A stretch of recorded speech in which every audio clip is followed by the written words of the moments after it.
Hello and welcome back. This is video number 6, and we're going to dive into the Facebook pixel and talk about the different variables and settings, which according to Facebook is also known as standard events.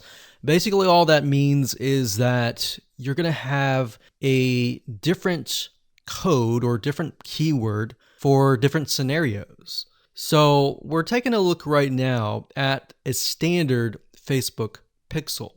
Now I've blurred out or put X's in the area of my Facebook pixel ID. So you know that this is going to be your Facebook pixel ID.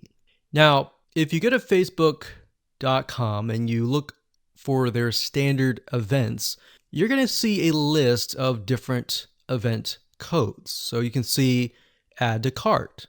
This can track anytime somebody adds an item to the cart. So if you're selling maybe physical items or e-commerce or even digital items and they add it to the cart, you want to use the standard event code here. And what that means is you are going to take this code and put it in your pixel code, and then you're going to put that code on that page. You have another one called add payment info. This tracks when the payment information is added in the checkout flow.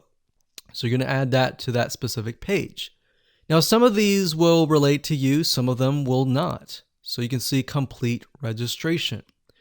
This is great for if somebody is trying to fill out a form and you're trying to get them to fill that form out, and you want to track, did they fill that form or not? If they didn't, then this code would not be triggered.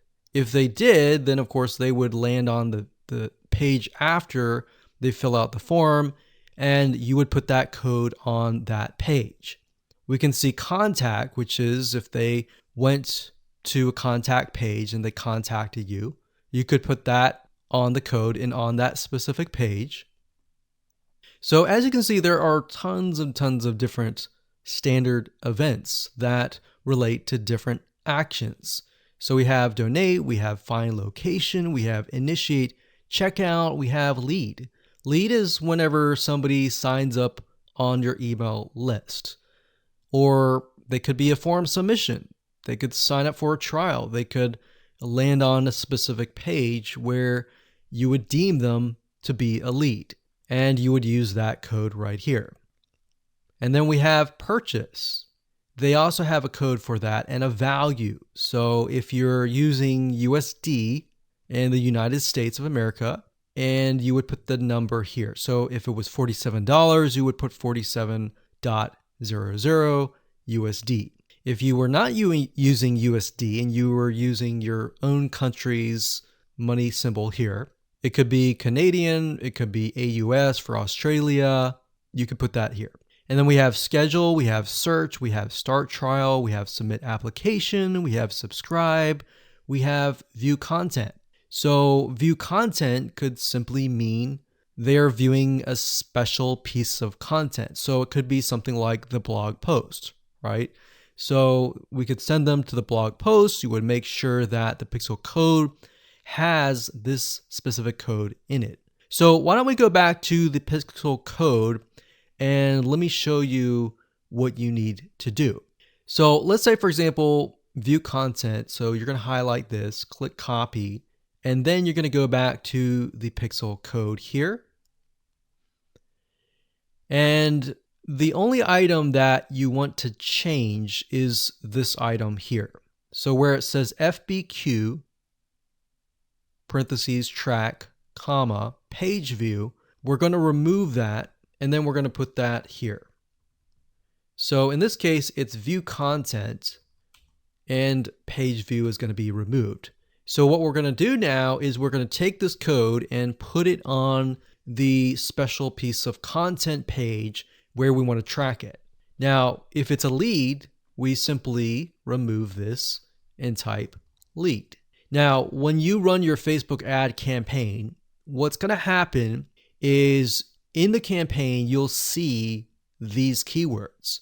So you can also put your own keyword as well. And it's going to tell you the keywords, how many people visited it, and all that. And you yourself will know, okay, so this many people out of 100 people came, 10 people, 10% became a lead. So you'll see leads 10.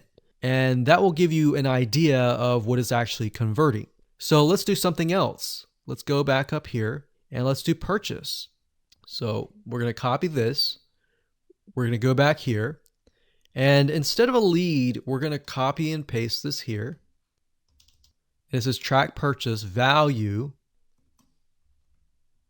Let's say it's $47, and that's all you need to do.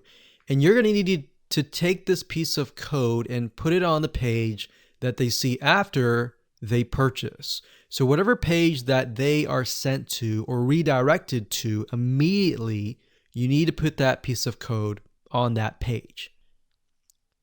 Now, let's say, for example, that we have a funnel and the funnel is an opt-in page. So in that case, the opt-in page is going to have a pixel code, and the track will be something like this.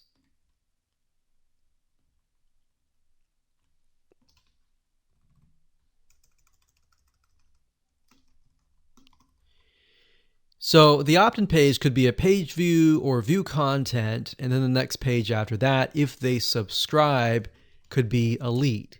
So throughout your funnel, you have different steps, you have different pages, and on those different pages, you'll have different pixel codes.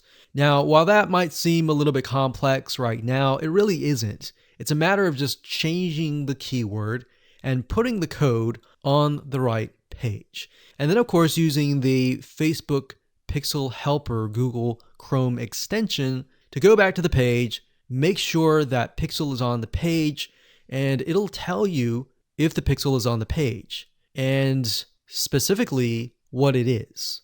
So if it's a lead, it'll show a lead. If it's a purchase, it'll show a purchase. And it really is quite easy once you get the hang of it. So with that said, let's move on to the next video.